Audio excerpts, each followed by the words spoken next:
Mi nombre es Vilma Laudelino de Souza.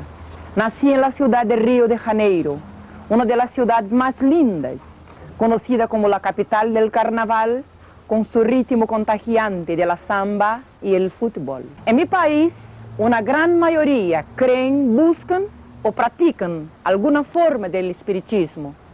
Y esto se da desde el mismo tiempo de la colonización, cuando esclavos fueron traídos desde África con sus cultos y dioses tribales. Y dentro de estos descendió mi abuela, hija de Angola. En estos momentos más que nunca hay una atracción por el ocultismo a través de las literaturas, telenovelas y películas donde se propagan algunas en forma muy sutil y otras abiertamente, tales como El Exorcista, Marte 13, Pesadilla, Poltergeist, etc. Por largos años yo viví la realidad de todo lo que esto quiere decir y yo les ofrezco mi testimonio y deseo ardientemente que les ayude para conocer al único y verdadero Dios que puede librarnos del poder de las tinieblas y trasladarnos al reino de su Hijo amado. Así que yo les invito a reflexionar mientras les comparto mi experiencia.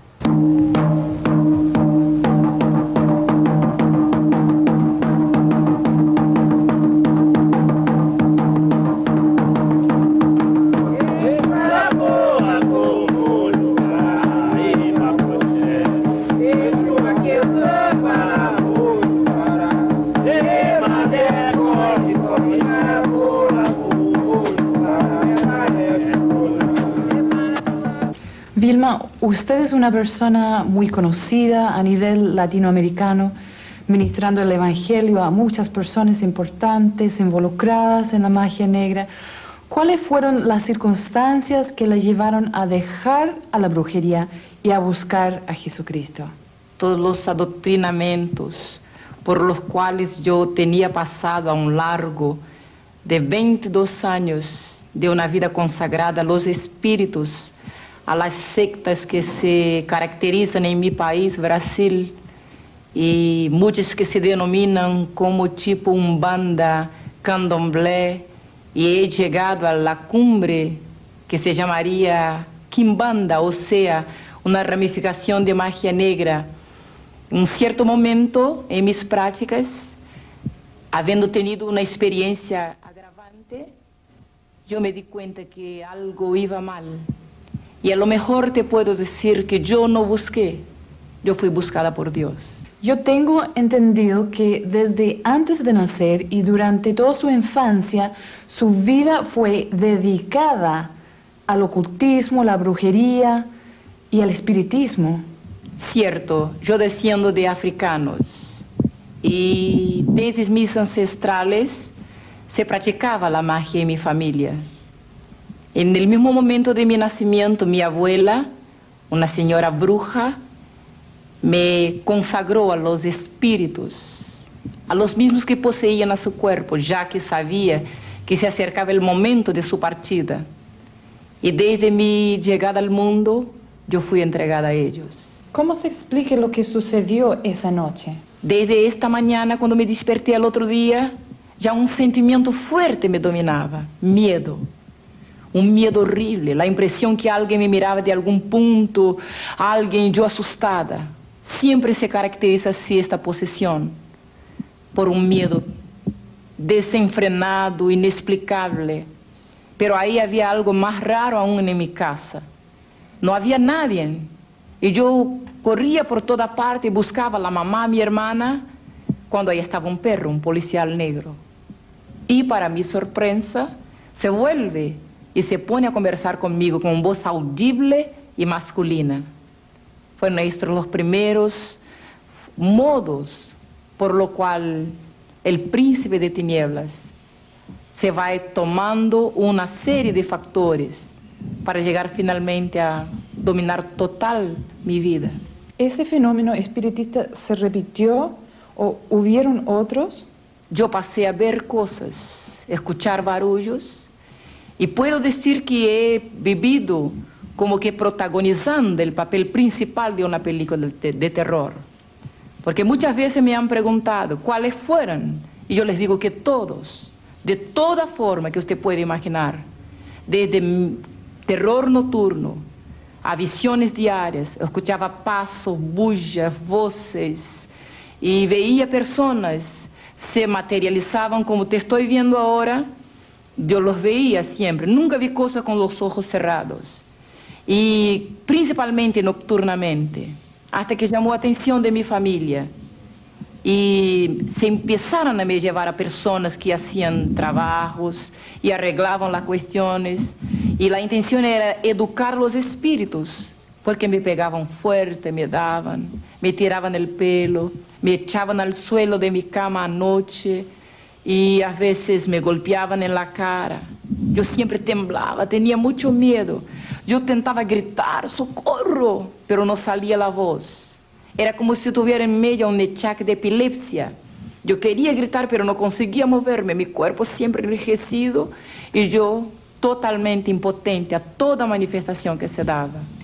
A los 7 años de edad, me llevaron de vuelta a mi abuela, porque ya ninguna persona de baja categoría podría ajustar o educar a aquellas entidades.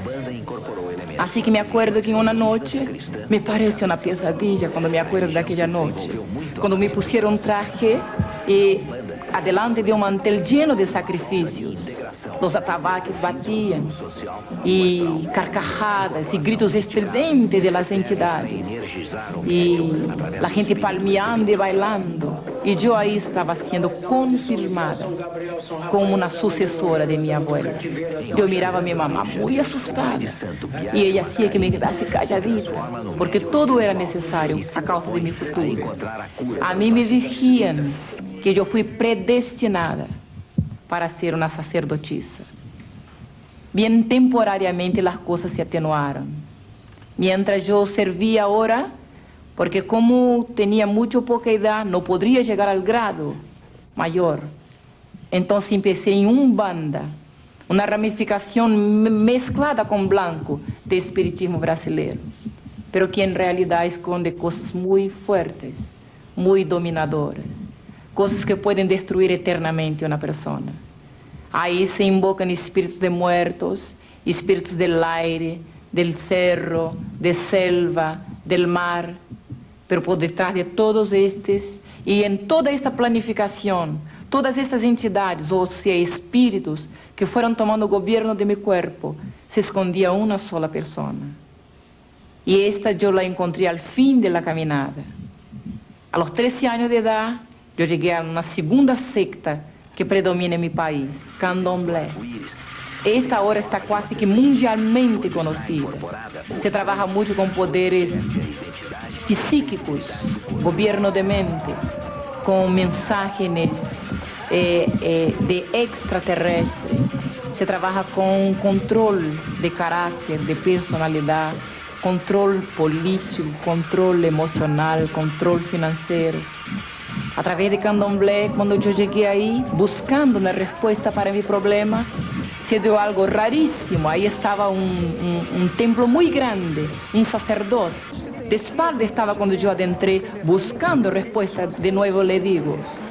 Y cuando percibió mi aproximación, hice un gesto y se sacó una toalla y hace una reverencia. Yo perdí el sentido. Cuando me di cuenta, toda una noche se había pasado. Mi mami me miraba muy admirada y me preguntaba, ¿tú no sentí nada? Le dije, no, no siento nada.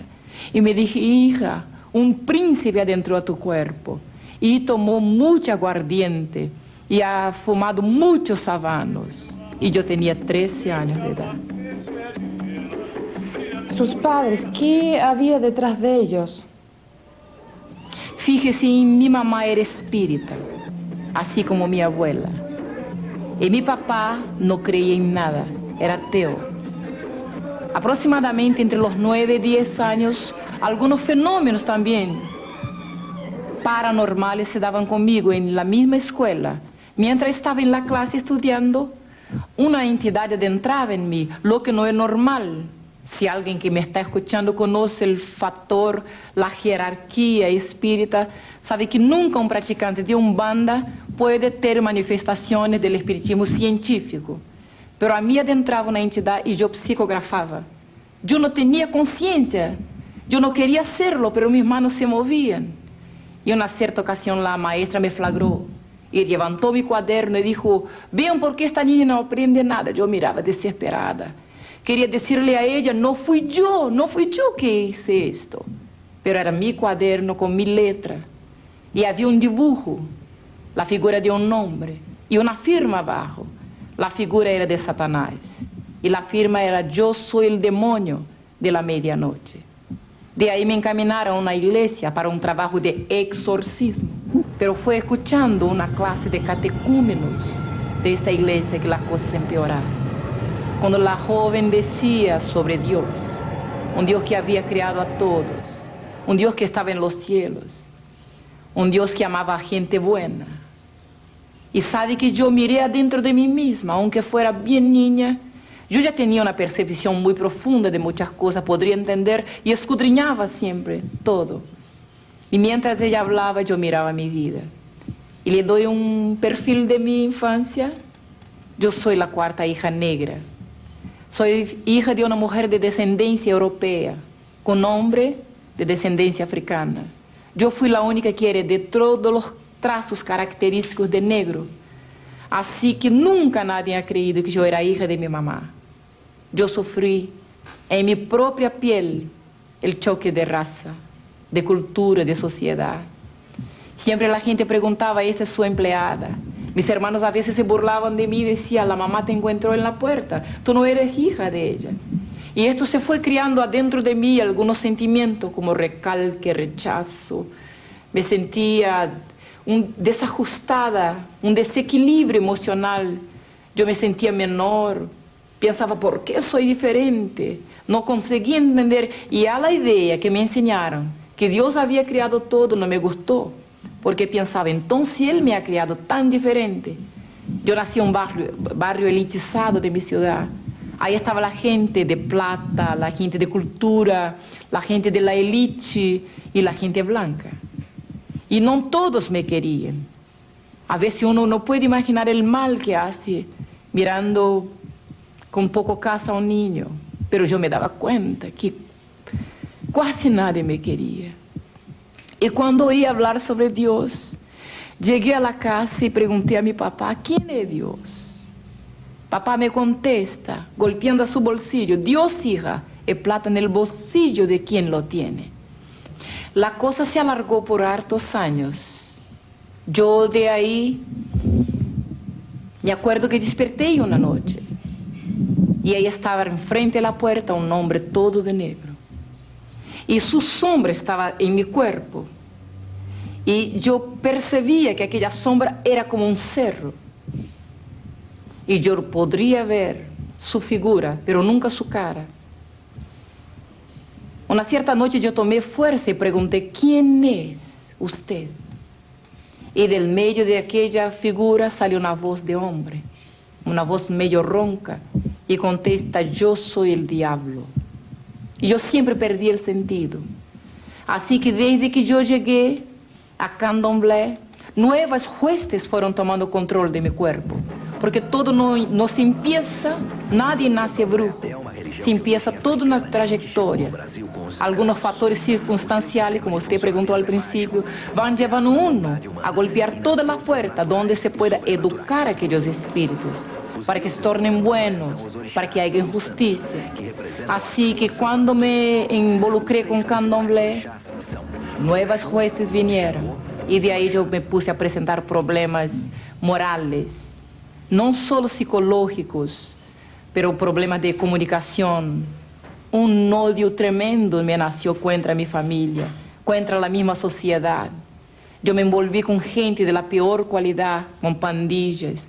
En el tiempo de la juventud transviada, cuando la gente usaba olor, cuando la gente tomaba mucho. De alguna forma yo quería agredir a la sociedad, quería agredir a mi mami blanca, quería agredir a toda la gente. Y pensaba, algo me hacía sentir que iba un día de tener tanto poder en mi cuerpo que iba a destruir a todo el mundo. Entonces en estos caminos yo fui pasando por todo que se puede imaginar. y al fondo yo pienso que buscaba una respuesta. Hasta que yo llegué, después de haberme comprometido mucho, de haber hecho mucha maldad, de haber estado trabajando para mucha gente, incluso gente importante en mi país. Un día golpeé a la puerta de la misma magia negra, donde me dieron un traje negro para poner, donde se hizo una reunión en una puerta cerrada, en un local todo oscuro, y de ahí se invocaba al Señor Lúcio, el príncipe de los espíritus actuantes en toda forma de ocultismo. Fue una noche también rara en mi vida, porque como vidente que era yo, vuelvo a decirle que nunca veí ningún espíritu así de ojos cerrados. Los veía como te estoy viendo. Se materializaban muchas veces. Y cuando oigo una bulla afuera me vuelvo, así que todos estamos con la cara en tierra, delante de una vela negra y una roja. Ahí estaba una sesión se abriendo de magia negra. Cuando veo adentrar un hombre, y no tenía cacho ni cola, era muy bonito a la vista, pero su mirada cuando se ponía en mí, mi cuerpo se ponía como si tuviera un achaque, como si estuviera entorpecida, anestesiada. Y cuando me fijé, yo bajé mi cabeza, la adentro, y se manifestó en la señora que jefeaba ahí, la bruja jefe, y vino usando una corona de oro, una ropa negra, un puñal y un tridente, usaba en sus manos. Y vino directo hacia mí, me dije, tú, yo te escogí desde tu nacimiento, y quiero que haga un pacto eterno conmigo. Entiendo que hay grados en la magia negra. ¿A qué nivel llegó usted? Fíjese que el espiritismo tiene muchas escalas. Hay los que van por curiosidad, hay los que llegan por necesidad. Y por ahí se empieza un comprometimiento con la entidad. O sea, el pidiente pide un favor, y de ahí ya está comprometido. Cuando el espíritu le hace alguna cosa, usted se torna deudor. De ahí le requiere algún sacrificio, alguna ofrenda. Y va por escalas hasta que llega a pedir su propia alma. Pero esta ya sería la escala mayor para los que se involucran, los que practican, que asisten, que cultúan inclusive con danzas, con cánticos, con palmas. Yo, por ejemplo, pienso que llegué al grado mayor porque él mismo había declarado, te escogí. Hoy día yo glorifico a Dios, porque se me dije Lúcio, que me había escogido el momento de mi nacimiento para quizás ocupar un lugar de destaque en la brujería brasileña. La palabra de Dios me dice que antes que yo viniera al vientre de mi madre, el Señor Jehová también me tenía escogido. Pero en esta ocasión todos me miraban y me trataban con reverencia, porque yo ya tenía poderes, yo podría influenciar en personas. Siempre trabajaba por revelación, y un brujo actúa mucho por su propia fe, su convicción. Teóricamente yo no conocí mucho el espiritismo. La cosa estaba en mí, ¿me entiende? En mi mente me ocurría. Yo pensaba, tiene que ser esto y esto. O sea, yo ya no vivía. Lúcio o Lúcifer vivía en mi mente. Entonces, se puede tocar en una familia. Se puede cambiar a un hombre en homosexual. Muchas veces lo he visto. Se puede destruir un hogar, un negocio, un gobierno. Se puede llevar uno al gobierno y se puede sacarlo también. Todo esto se hace en magia negra. Há pouco tiempo mi país fue avalado por un escándalo a nivel mundial, cuando se descubre que un presidente de república practica magia negra. Pero esto no es inédito. En toda tierra, en este momento, millones y millones de personas buscan en cosas místicas, en ocultismo, en toda suerte de práctica de hechicería, la respuesta para sus problemas. Hay un desenfrenamiento espiritual en el hombre, una ignorancia, un analfabetismo que los está conduciendo por cualquier puerta, porque hay un dicho que toda calle te lleva a una venta, pero no todos los caminos te llevan a la verdad. Yo ahí cuando llegué a la cumbre pensaba que había llegado al estatus, al grado mayor. Yo estaba me preparando y me había hecho promesas de que ocuparía el grado de la sacerdotisa más grande del país.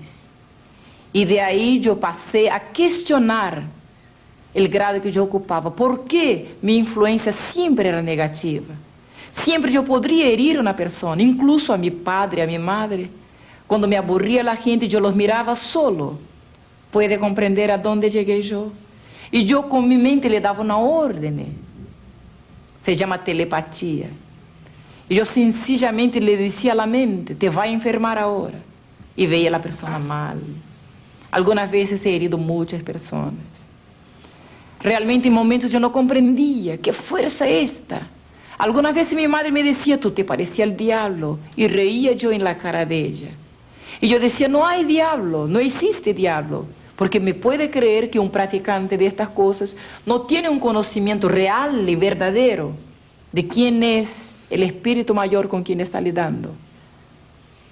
O sea, yo lo consideraba un justicero, un amigo, una persona que me hacía favores y que me golpeaba y que me castigaba porque era mi dueño, mi señor, tenía poderes sobre mí, pero también con quien yo podría buscar favores espirituales y a través de quien yo podría recibir favores. Y o sea, tener dominio sobre ciertas situaciones. Ahí en Magia Negra, gente muy importante, artistas, políticos, gente famosa nos buscaba. Algunos que hoy día tienen renombre, son muy conocidos.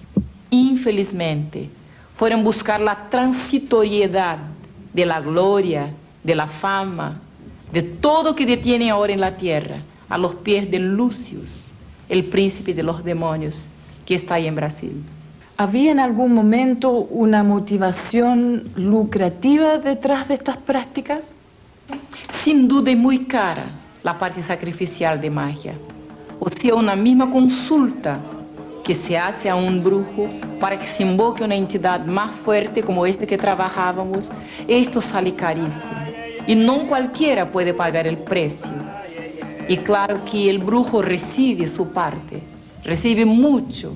Pero puede imaginar un saquetel sin hondo, así que se recibe mucho hoy día y mañana ya no se tiene nada. Es como un miraje. Usted ve una impresión, es una ilusión. Usted ve miles y miles, tiene mucho oro, mucha cosa, porque se requiere la gente en su desenfreno de conseguir inmediatamente favores, dan oro, dan joyas, dan de todo que se exige. Pero algunas veces he visto la entidad diciendo, yo doy con una mano y quito con las dos. Esto me hizo cuestionar y un otro factor. Le cuento, cuando en una noche en media práctica, una persona nos busca y pide que matemos una cristiana, una evangélica. Sabía que fue la primera vez que oí hablar del evangelio, o sea, de una evangélica, fue adentro de un culto de magia negra. Bien, y yo le abro una comilla para decirle que también nos enseñaban contra los evangélicos, que eran los enemigos número uno de nuestra causa espírita, y que por los evangélicos la tierra no estaba gobernada por el príncipe justiciero Lucius. Así que deberíamos combaterlos, avergonzarlos y destruirlos siempre que fuera posible. Y cuando esta señora viene a pedir para matar a su vecina, empieza a describir el carácter de esta señora. Y sabe que reclamaba a Lucius sobre su vecina. Yo le asistía como secretaria en el momento. Decía, ella está siempre orando a su Dios, siempre está glorificando a su Dios, siempre cantando alabanzas. No es adoradora de la señora, de la Virgen. Ella dice que nuestros espíritus son demonios. Y se tan pedantemente declara que va al cielo. Bien, yo escuchaba la charla y pensaba, ahora sí voy a aprender y voy a destruir a toda esta gente, los evangélicos.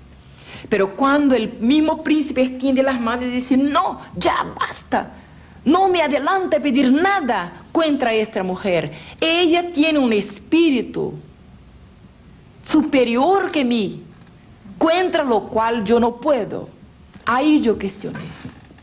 ¿Quién será este espíritu superior que detienen los evangélicos? por el momento, por nunca haber oído hablar de las cosas del Evangelio, yo pensé, entonces los cristianos son los peores brujos, porque contra ellos ni siquiera el príncipe mayor de nosotros puede.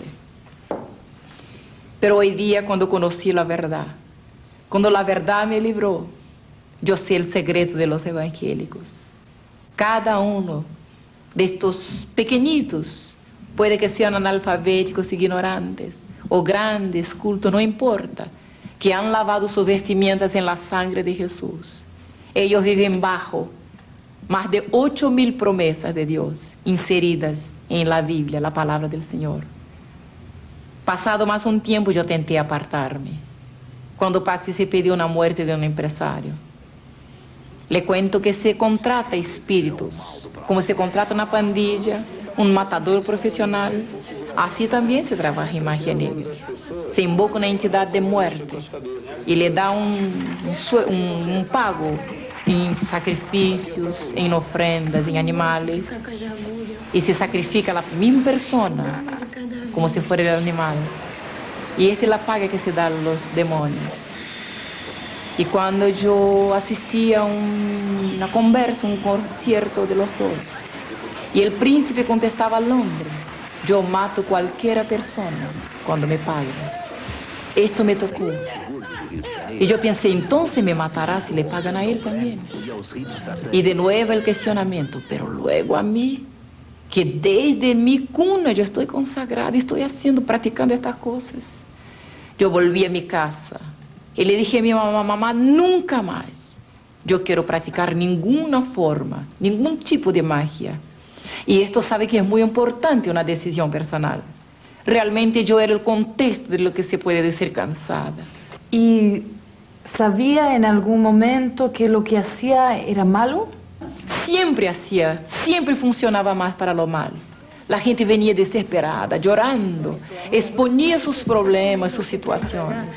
Y siempre había un espíritu de contienda. O sea, una persona buscaba y decía, tengo un problema, no entiendo.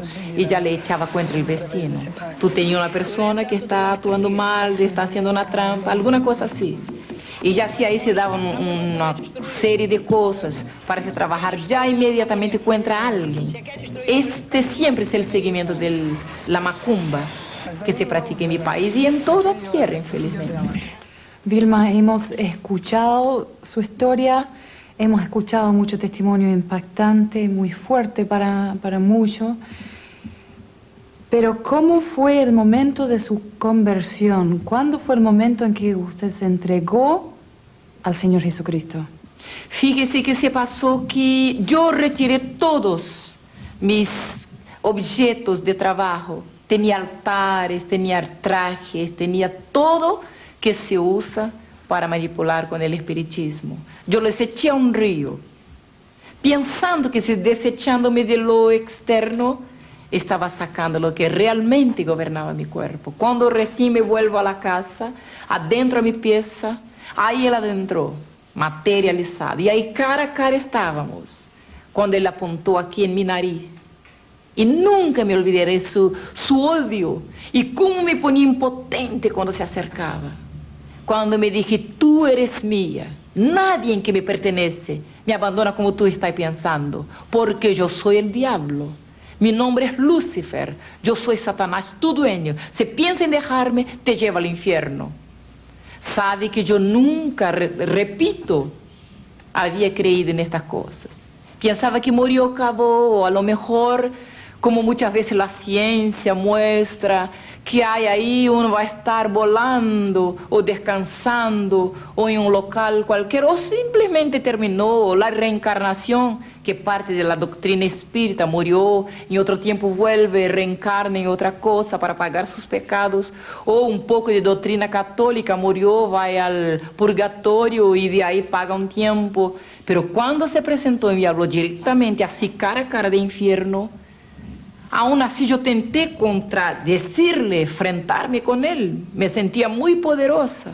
No entendía hasta aquel momento que los poderes que detenía yo no eran míos, que el hombre es totalmente impotente diante del diablo. Por eso la palabra de Dios dice que el Hijo de Dios se manifestó para deshacer las obras del diablo, porque sabía que ningún hombre podía enfrentarse con él como realmente lo es. Y cuando me amenaza así, me enfrento y le digo, nunca más yo quiero destruir a nadie. Y entonces me toma por aquí por el cuello y me dice, entonces te llevo al infierno ahora, para que sepas que conmigo nadie puede. Es un dicho del espiritismo. Y cuando me toma por aquí, al contrario de todo que yo creía, se abre un abismo abajo de mis pies y yo me pongo a bajar. Era como un abismo cenagoso. Todas las tinieblas que usted ya vio, todo blackout que ya vio en su vida, no se parece con el terrible abismo que espera un hombre que se pasa la eternidad sin nunca haber conocido a verdad. Sabe que yo me fui bajando, yo tentaba sostenerme y él me llevaba por aquí. Así es la muerte, pienso yo, de un brujo, de toda gente que vive su vida engañada, sirviendo a los demonios. Porque recientemente había me dado cuenta que todas las entidades, espíritus, orixás, caboclos, guías, así se denominan en mi país el nombre, así se mezclan, se adornan. Esta es su forma de engañar en mi país. Se autodenominan entidades, espíritus justicieros. Pero ahora, en fin de mi camino, de mi trayectoria, estaba delante del diablo. Él se declaraba mi dueño. Un cierto momento se paró y dijo, allá está su cuerpo. Yo miré y he visto mi cuerpo muerto arriba de una cama.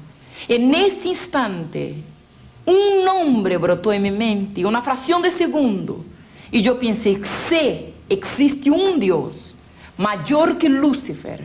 Se me salva ahora, voy a ser esclava de él todo el tiempo de mi vida.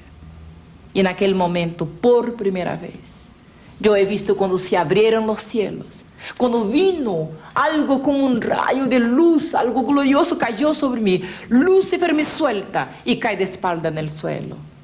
Porque la palabra de Dios que dice, clama a mí y yo te responderé. Yo nunca había oído este mensaje, pero cuántos no me estarán escuchando ahora y quizás necesitando tanto de clamar a alguien que le responda y que le libere. Ahí estaba se manifestando en mi vida, por primera vez, el grande poder de Dios. Yo he visto Lucifer por tierra. Para mí era un rey, era un señor. Pero ahora recién me daba cuenta, como preguntó al principio, que había una diferencia, que dos fuerzas, dos gobiernos, o a lo mejor dos príncipes, luchaban por el control de mi vida. Y cuando vino la luz del alto, cuando vino la verdad me liberó. Desde aquella experiencia, yo pude comprender que dos fuerzas existían y luchaban de forma totalmente opuesta por gobernar mi vida. Y así que yo conocí que había una fuerza arriba en los cielos. Y de ahí pasé a vivir segundo los costumbres que me habían enseñado en la religión. Pero se dio una cosa. Aquel príncipe que no desiste de ninguna manera de destruir vidas, me declaró guerra. O sea, demanda espiritual me declaró. Y por esta demanda, 7 días después, yo perdí una guagua. Yo la tenía consagrada a un príncipe que se llama en Brasil Iemanjá. Sería cognominada la reina del mar, pero en realidad es un demonio terrible. Y así que cuando Lucifer me declara guerra, 7 días después, Iemanjá mata a mi guaguita con 1 año. Me acuerdo que los médicos preguntaban, ¿qué se pasó, mamá, con esta niña que no tiene nada y se muere? Yo no podría contestar a él, que ahí estaba recibiendo el sueldo de 22 años de vida consagrada a las tinieblas, a toda suerte de ocultismo, de hechicería, de espiritismo. Bien, luego cada semana un golpe nuevo contra mi familia, hasta que una noche llegando a la casa había una noticia. Mi mamá estaba tuberculosa en último grado, fue llevada a una posta. De ahí yo momentáneamente vacilé, adentré a mi pieza y realmente yo pensaba, ¿quién nació para esto no puede salir? Porque ahí está la ley del espiritismo.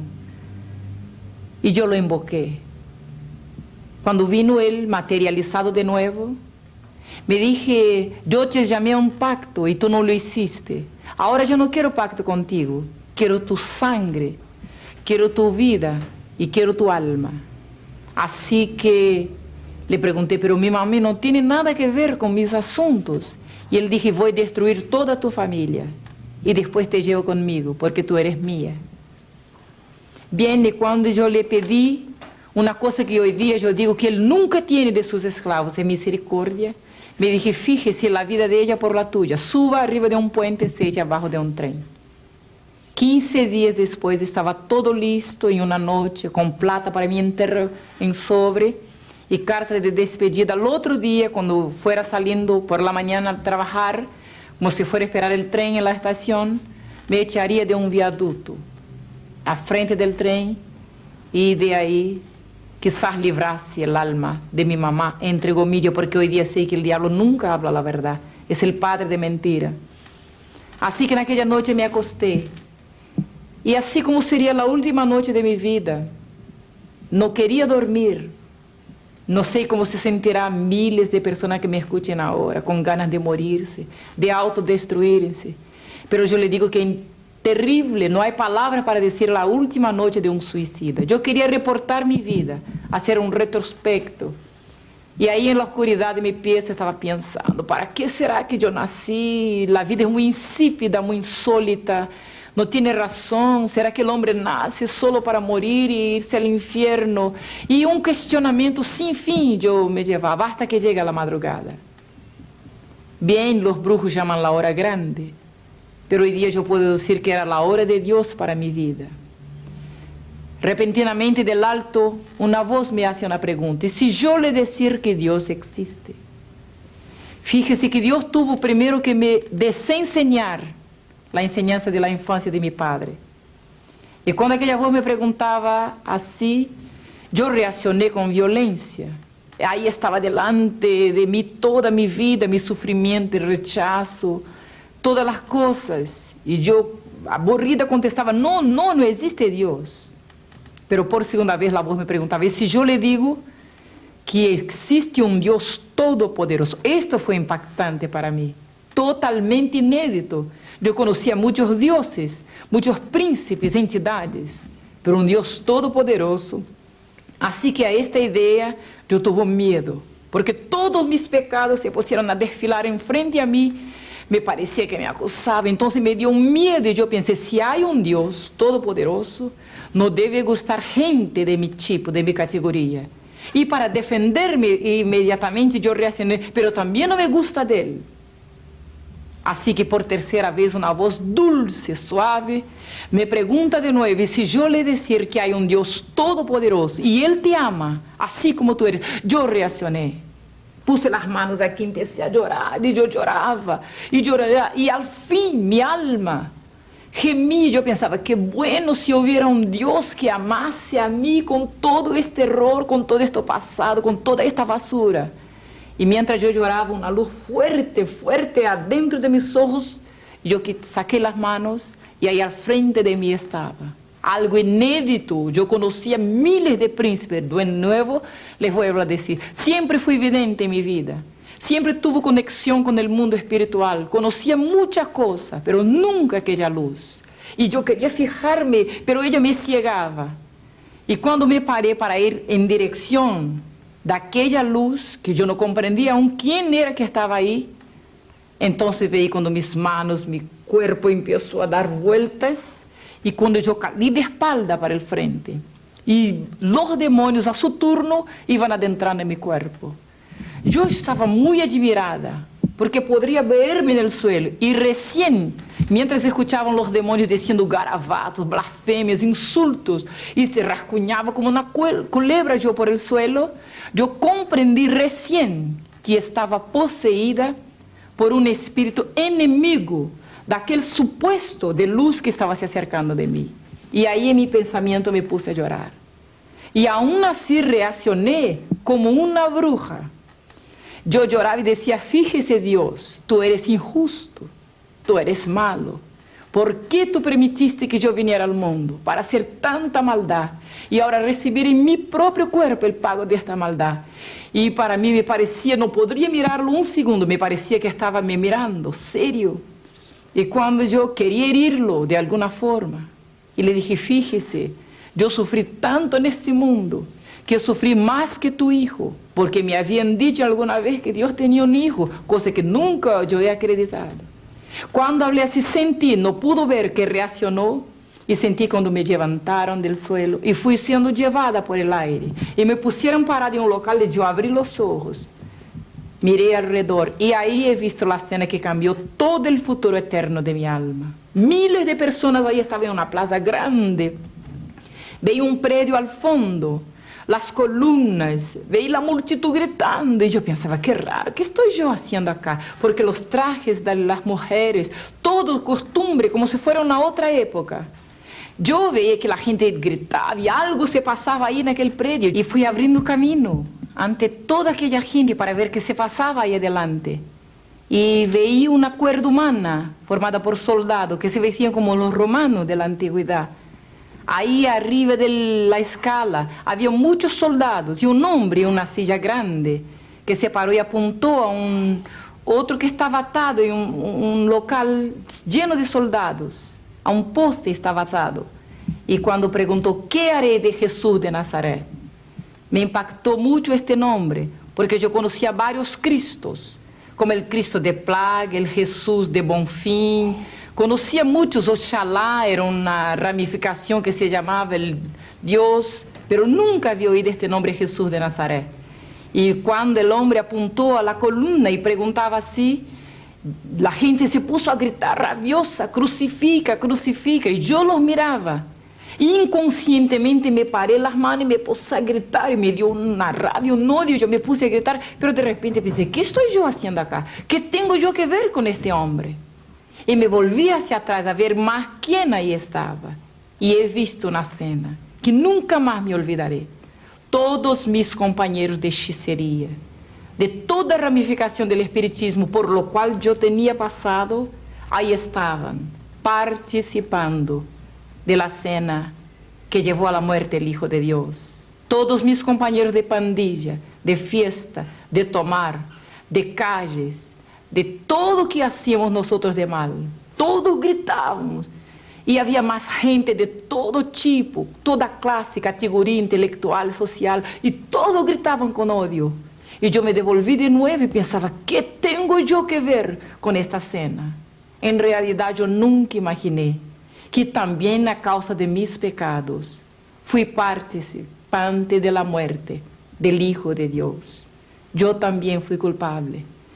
Pero cuando el hombre lavaba sus manos y entregaba aquel reo, aquellos soldados que ahí estaban, le cuento como yo he visto, y lo llevaron a un patio ahí interno del mismo local, y veí cuando le quitaron la ropa hasta la cintura y lo ataron de espalda, como se hacían con los esclavos antiguamente, a una columna, la gente a la rueda, y yo mirando cuando un soldado saca un azote y empieza a dar vueltas en el aire, y yo me fijaba, y qué raro, y la gente palmeaba, reía y gritaba. Pero aquel azote no era una arma normal, tenía un cable, varias puntas de cuero, y en la punta de cada punta, un pedacito de hierro más o menos así. Y cuando aquella cosa daba vueltas en el aire y golpeaba, aquella espalda sensiblemente se abría y rasguñaba aquellas carnes. Molía aquel hombre. La gente palmeaba, reía, y el azote daba vueltas. Era como un maestro en lidar con aquella cosa, el hombre le jogaba. Aquel cuerpo temblaba. Y yo miraba y pensaba, ¿cómo puede? ¿Cómo puede una escena de tanta cobardía? Miles, hombres fuertes, soldados contra uno, que se parecía tan indefenso en el momento. Y yo miraba y pensaba, ¿por qué no se defiende? ¿Por qué no dice nada? Yo en realidad no sabía que allí estaba un cordero, allí estaba una oveja que fue llevada muda ante sus trasquiladores a causa de mis pecados. Y yo miraba aquella escena y pensaba, ¿por qué no se defiende? ¿Por qué no dice garabato? ¿Por qué no insulta a la gente? Yo no sabía que por amor ahí estaba, por amor de mí y por amor de ti también. Y mucho tiempo estuvo mirando aquella cosa. Era insoportable ver. No era como los cuadros, como las imágenes que existían en las iglesias. El hombre estaba todo lleno de heridas. Cada vez que el azote le daba en la espalda, se abrían y se le arrancaban pedazos de carne. Y nunca me habían dicho las palabras del profeta, que molido fue, herido fue por nuestras iniquidades. Después de harto tiempo que estuvo mirando, la gente palmeaba, silbaba, reía. Los soldados se apartan y lo entregan en la mano de los hombres. Y yo he visto cuando se acercó el primero y le dio en la misma cara. Su rostro iba para allá y para acá, sus ojos siempre cerrados. Y nunca decía palabra. Y yo me cuestionaba, ¿por qué no se defiende? Yo no sabía que ahí estaba siendo castigado mis pecados, tus pecados. Y para nuestros pecados no hay defensa. Mucho tiempo la gente lo escupía y le daba combo y le pateaba. Pero una cosa me di cuenta, y hoy día soy testigo, que durante todo el tiempo de su sufrimiento, Jesús de Nazaret, el Hijo unigénito del Dios viviente, estuvo orando por nosotros, porque movía sus labios silenciosamente y hablaba alguna cosa que yo no podía entender, pero quizás estuviera orando por mí y por ti en este momento también. Y mientras estaba moviendo sus labios, la sangre iba bajando por su boca, por su nariz, y no era aquella figura con un rascuñoncito aquí, otro aquí, pero se hinchaba su cara de tanto que le daba, tanto que la gente le pateaba, le escupía, se mezclaba la sangre con el escupir de la gente. Después de mucho tiempo volvieron los soldados, y aquel hombre ya no era una cosa normal, era una masa humana, pero sin decir palabra. Veía cuando se acercar con una almohada y tenía algo arriba. No era como aquella cosa que usted ve en las imágenes muertas en las paredes. Eran unas espinas grandes y se cruzaban para abajo. Y yo vi cuando el soldado levantó su cara, él tenía los ojos cerrados. Vi cuando clavó y le apretaba sus ojos. Cuando le dieron con algo como un pedazo de palo, una cosa así como una caña, le dieron. Y él encogía su cuello. Y de ahí se bajaba la sangre. Yo miraba y pensaba, ¿cómo puede alguien sufrir tanto y callado? Y la sangre iba bajando. Y yo oía cuando el golpe daba en la cabeza, él encogía. No sé de dónde. Yo me puse a gritar, pare, no hagan esto. Este es el Hijo de Dios, Él no merece tal sufrimiento. Y si yo, que soy una bruja, de repente todos pararon y me miraron. Y por primera vez en toda aquella escena, aquel hombre abrió sus ojos y miró directamente hacia mí. Se puede imaginar, Jesús de Nazaret, el Hijo de Dios, me estaba mirando directamente. Yo pensaba al momento que estaría con odio porque le hicieron sufrir mucho. Todas palabras serían cortas, pocas, para decir lo que ha sufrido aquel hombre. Pero al contrario, estoy acá para decirle que nunca he visto una mirada más llena de misericordia, de amor, de bondad, que la mirada de Jesús de Nazaret. Él ahí estaba me mirando y yo estuve atada a su mirada. Yo quería decir algo, pero ahora las lágrimas corrían por mis ojos. Y me miraba con amor. Cuando dijo, no, mi hija Vilma, yo tomé un susto. Yo pensé, entonces, Jesús me conoce. Yo no soy un vegetal, no soy una cosa. Y él decía, no, mi hija Vilma, nadie podría soportar tal sufrimiento. Solamente yo, y apuntaba su cuerpo todo herido, todo ensangrentado, y decía, yo sufrí todo esto por amor de ti, y extendió sus manos hacia mí. En aquel instante yo abrí mis ojos, se había pasado la visión, y yo caí de rodillas. Yo nunca había hecho una oración, nunca había conocido lo que fuera luz, verdad. Pero cuando yo caí de rodillas, había una paz, algo tan especial, una vergüenza por mis pecados, por mi pasado. Y yo hice la primera oración al Dios hasta poco desconocido. Y yo le dije, Dios, mira, mi vida no vale un centavo siquiera, pero todo tiempo que me resta, yo lo entrego a tu Hijo Jesús, porque hoy día yo comprendí que Él sufrió y murió por mi causa. Y cuando me levanté de aquella oración, yo ya era una nueva criatura. Yo busqué a los demonios y ya no estaban ahí. Yo sentí un gozo, era una paz, era algo tan inexplicable. Yo fui a la cocina, la mamá estaba mal, tuberculosa, y yo le prediqué el primer mensaje de mi vida. Yo le dije: mami, Dios existe, mamá. Jesús murió por mí, mamá. Este Dios cambió mi vida. Me hice una nueva criatura. Puse un cántico nuevo en mi boca, un himno al Señor. Muchos lo han visto y han conocido y glorificado al Señor. En este momento, cuéntanos de su ministerio. ¿Cómo está sirviendo al Señor ahora? Loli, se pasó que cuando yo conocí la verdad, cuando el Evangelio llegó a mi vida, yo entendí que miles aún no lo conocen. O a lo mejor conocen superficialmente, como yo en mi infancia. Saben de un Dios que está arriba y que no se importa con nadie. Un Dios que no tiene tiempo para la gente. Y quizás cuántos le odian como yo por no conocerlo personalmente, por no saber que es tan amoroso y que de tal manera nos ha amado, que envió su único Hijo, llegando a las últimas consecuencias de este amor por nosotros. Y cuando veía a la gente en la calle, me daba cuenta que necesitaban que alguien le dijera algo. Y pienso que el mismo Espíritu de Dios ha propuesto en mi corazón. Yo dediqué toda mi vida. He recorrido muchos países. Gran parte de mi propio país yo he estado recorriendo incansablemente. Grandes locales, pequeños locales, hablando a miles o a uno solo, no me importa. Donde el Espíritu Santo de Dios me ha enviado, yo he ido con mucha alegría. Y quiero decirle que me ofrecí al Señor como esclava. No atendió a mi oración. Me recibió como hija. Soy hija del Dios viviente. Nunca más los demonios, Loli, tuvieron gobierno en mi cuerpo. Nunca más el vicio, el odio, la miseria. Jesús cambió todo el futuro eterno de mi vida. Y cuando puedo escuchar su voz a través de los siglos diciendo: id, predicad estas palabras, enseñad a toda la gente a guardar las cosas que yo he dicho, yo siempre, mientras vida tenga, voy a proseguir haciendo esto.